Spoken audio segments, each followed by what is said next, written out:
Assalamualaikum semua. Nama saya Roy Rindo Rindo. Kalau nama panjangnya Roy Octavianus Zakaria Rindo Rindo. Saya sebagai suaminya Ibu Popi. Dan kita berdua sudah hampir 2,5 tahun dari Jakarta turun ke Maninjau untuk mengelola hotel kami di sini. Banyak tugas-tugas yang kita lagi kerjakan sehari-hari. Yang pertama karena ini hotelnya hotel legendaris ya, dibangun sejak tahun 1970. Jadi hal-hal yang untuk perkembangan untuk hotel ini banyak yang kita harus lakukan sampai saat ini pun, terutama dari fisik hotel. Karena hotel ini hotel lama, tetap kita harus supaya bisa bersaing dengan hotel-hotel lain atau di tempat lain yang hotel-hotel lebih konsepnya lebih berbeda. Tapi kita tetap menjalankan hotel ini hotel jadul karena banyak yang hotel Maninjau ini banyak yang kenal. Jadi renovasi, perbaikan hotel itu tetap kita lakukan. Itulah kan tugas saya sama istri saya untuk untuk perbaikan hotel untuk ke depan, supaya untuk persiapan pariwisata ya, semoga bisa meningkat seperti zaman dulu tahun 80 tahun 90 itu ramai banget ada pariwisata dari luar negeri ataupun dari pariwisata lokal datang ke Maninjau Indah untuk melihat juga keindahan Danau Maninjau. Nah, untuk persiapan nanti ke depan, semoga nanti ya Danau Maninjau pariwisatanya lebih meningkat lagi. Itulah kita mau supaya hotel kami ini untuk siap untuk menerima tamu pada saat perkembangan pariwisata akan naik.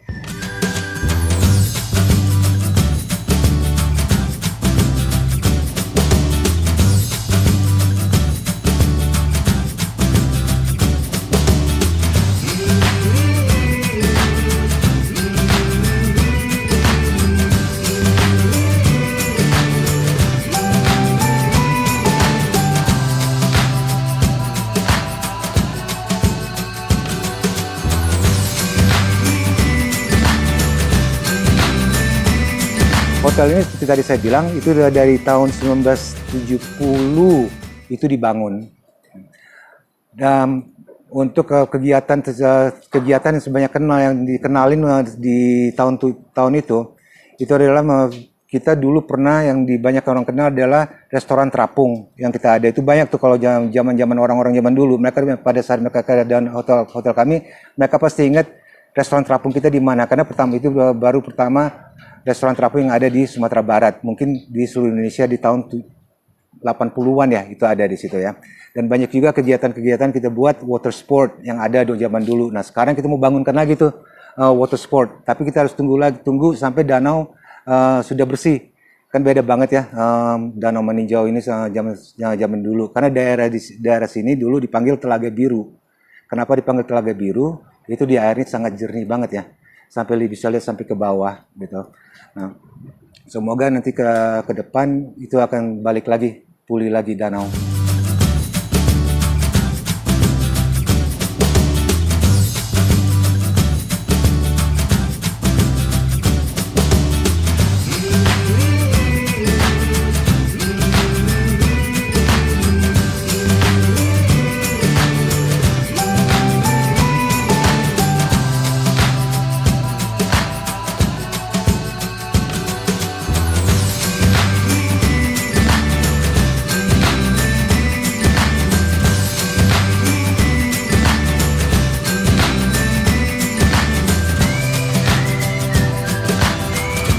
Kalau dari cerita-cerita banyak nih event-event, tapi yang paling sukses yang pernah dulu dikerjakan itu adalah perlombaan nasional untuk dayung. Itu secara nasional sampai di luar negeri itu kita sampai undangan datang ke sini sampai ribuan. Itu manfaatnya macam-macam. Selain dari homestay juga akan penuh, ekonomi masyarakat juga manfaatnya juga kena ya dari banyak untuk acara itu yang paling teringat dari acara di hotel sini.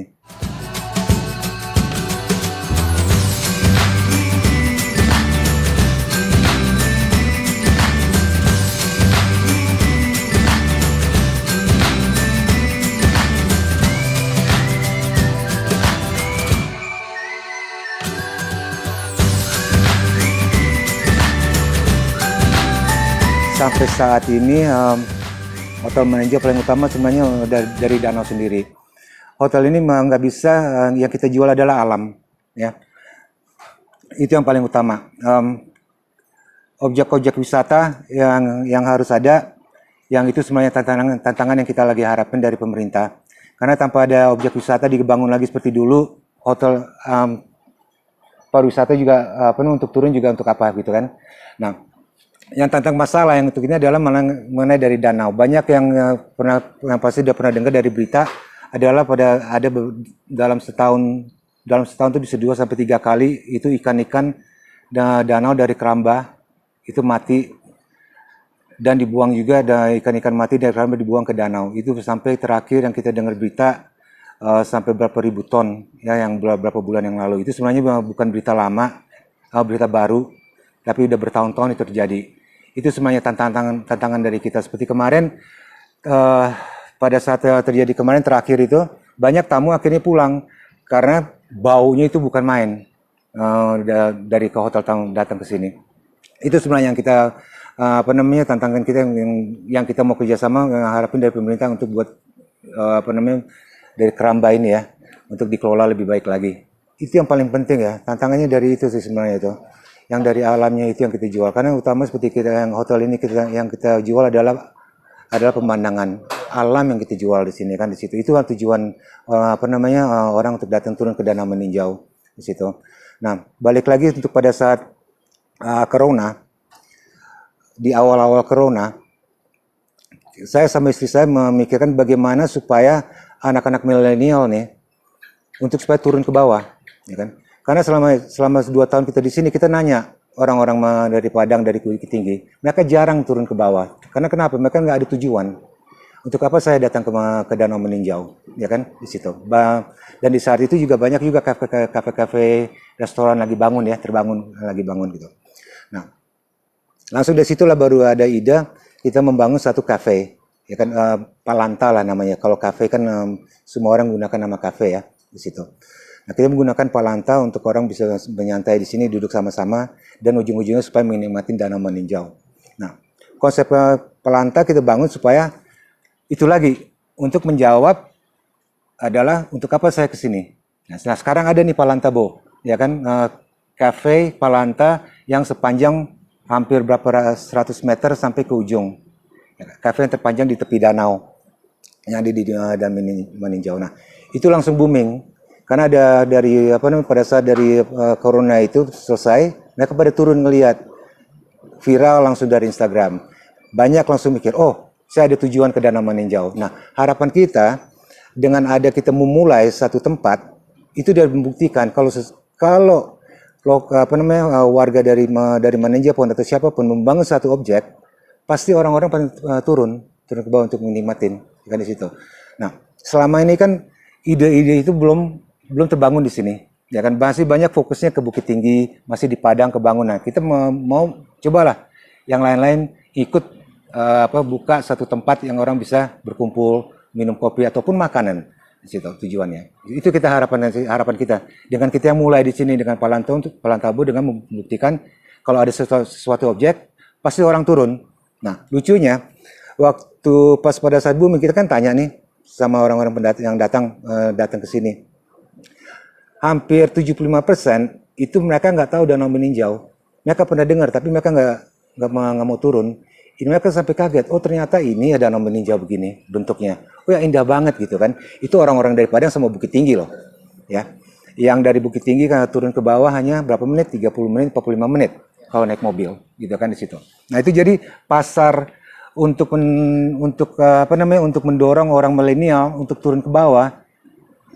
Itu harus diciptakan, ya kan di situ. Kalau nggak diciptakan, ya bagaimana mau pariwisata di sini berkembang, ya kan. Kita jangan terlalu harap besar-besar.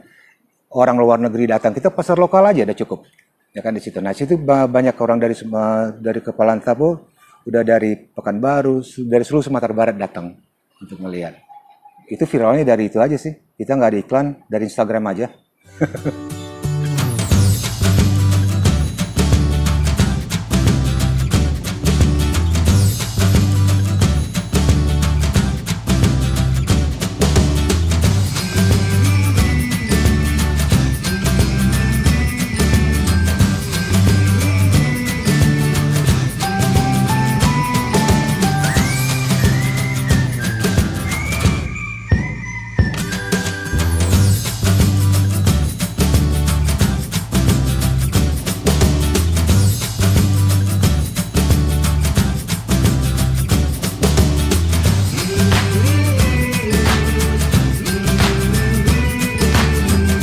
selain yang keindahan, yang kita jual juga minuman-minuman yang unik. Salah satunya adalah kopi ibrik. Kopi ibrik itu adalah kopi yang sebenarnya itu cara gaya masaknya. Gaya masaknya seperti di Timur Tengah, jadi nggak perlu jauh-jauh ke Timur Tengah untuk minum kopi ibrik. Kita ada di sini. Nah, itu masak kopinya pakai pasir, masaknya pelan-pelan. Itu yang buatinnya unik, rasanya juga jadi khas. Kita pakai tapulaga supaya dia rasanya itu lebih ringan, enak di leher. Kita juga gunakan kopi lokal untuk membantu petani-petani kopi di sini. Dari kopi di seberang. Tapi kita pilih kopi-kopinya. Kita minta dari roaster tersebut, saya minta kopi yang sudah matang, udah merah, dan prosesnya seperti begini-begini, sehingga rasanya udah sesuai dengan kualitas yang kita mau. Nah, makanan-makanan snack juga yang khas kita buat, makanan-makanan yang makanan berat juga ada, kita siapin. Sama yang kedua yang paling suka itu adalah milkshake kita juga. Milkshake kita beda sama yang lain, yang saya sudah lihat di Padang atau Bukit Tinggi di sekelas hotel. Kita gunakan 90% itu es krim. Namanya milkshake tapi kita es krim. Sisanya barulah kita campur dengan susu, fresh milk, dan perasa. Itu membuat ini milkshake kita yang sangat laku di sini.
Kalau mengenai harga, kita harus bandingkan nih. Harga kita Palanta kan sebagai yang ini adalah bagian dari hotel ya, gitu.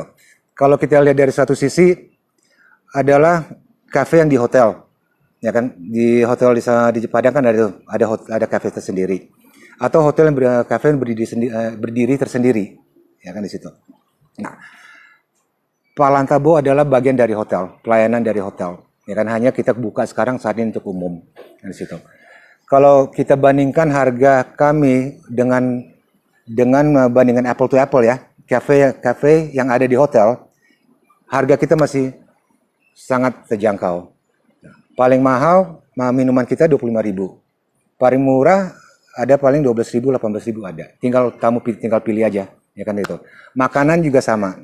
Snack kita mulai dari 18.000. Makanan berat seperti nasi goreng dan lain-lain, yang spesial nasi goreng kita macam-macam sampai 35.000. Jadi relatif harganya untuk untuk dari segi harga ya. Tapi selain dari harga, kita juga ngelihat yang kita datang ke sini adalah dari makanan minuman, tapi juga dari pemandangan yang kita jual. Untuk di Palanta kita menjual khusus makanan snack dan makanan ada, tapi nggak seperti contohnya bakso, nasi goreng, dan macam-macam tipe nasi goreng ya. Nah, yang kita ada langsung apalagi itu wadah yang kita ada punya. Hal makanan-makanan begitu yang kita ada. Tapi kalau seandainya mau makan yang lebih berat, yang lebih banyak pilihan seperti nasi bakar ataupun ikan bakar, capcay yang umumnya, itu kita ada di restoran Telaga Biru namanya. Situ. Karena kita nggak mau di sini terlalu banyak orang makan, jadi akhirnya kafe Palanta di sini banyak yang kotor-kotor. Bayangin kita makan di sini, orang makan ikan bakar, tulang dibuang kemana-mana gitu kan. Jadi situ kita arahkan semua makan ke restoran kita di Telaga Biru.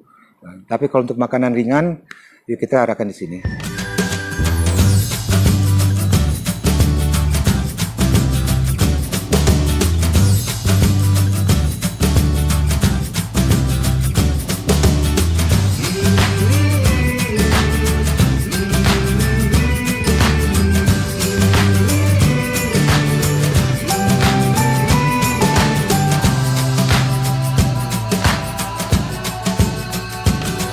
untuk ke depan banyak sih yang program yang perencanaan kita mau buat untuk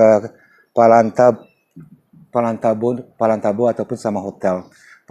Dari kafe sendiri dari Palanta kita lagi renovasi pelebaran ya untuk sampai ke samping. Ada juga nanti rencana di sana dermaga kita pun insya Allah akan dilebarkan lagi supaya ada event acara wedding ataupun acara-acara yang lain. Banyak PR-nya di sini. Jadi kita bukan hanya berhenti di sini aja, tapi ke depan kita pasti ada perbaikan untuk mengikut zaman-zaman juga ya di situ. Untuk hotel, pelayanan, bangunan, fasilitas, kita nanti akan buat ruangan meeting room juga akan dibangun ya untuk persiapan supaya meeting, acara, pernikahan kita udah siap dengan fasilitas itu. Gitu. Untuk fasilitas contohnya ada boat, kita udah ada boat kalau ada mau mancing, tamu mau mancing kita ada sewa ataupun keliling danau juga bisa. Nanti kita ke depan dalam tahun ini kita ada juga jet ski yang kita mau turunkan dari Jakarta, gitu kan. Jadi banyak water sport yang kita akan buat di sini.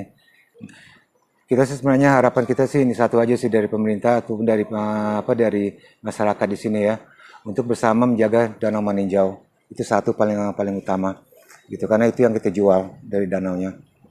Yang kedua, keseriusan komitmennya dari pemerintah untuk membangun balik lagi ya pariwisata di danau seperti program pemerintah zaman dulu sejak tahun 70 untuk memfokuskan Danau Maninjau menjadi pusat pariwisata untuk di Agam. Itu yang kita minta komitmennya itu sih untuk dilakukan. Jadi jangan sebagai janji aja ya, tapi memang dilakukan dengan dengan realitasnya ada gitu. Supaya masyarakat di sini juga akan merasakan seperti zaman dulu tahun 80-an pariwisata, pemasukan pariwisata, perkembangan pariwisata seperti apa. Nah, itu kita harapkan dari pemerintah. Oke. Saya minta terima kasih juga nih dari Info Sumbar untuk datang ke sini untuk melihat turun ke bawah, mewawancari kita, expose Danau Maninjau juga ya. Selain hotel mungkin dari Info Sumbar juga udah keliling ngelihat danau. Semoga dengan informasi ini, dengan dimasukin ke berita Info Sumbar, semoga orang banyak yang ngelihat. Cobalah turun ke Danau Maninjau, nikmatin Danau Maninjau. Ya kan, kekurangan untuk dari hotel kita ataupun kafe kita akan kita ada perubahan nanti ke depan. Jadi semaksimal mungkin kita akan buat perbaikan di sini.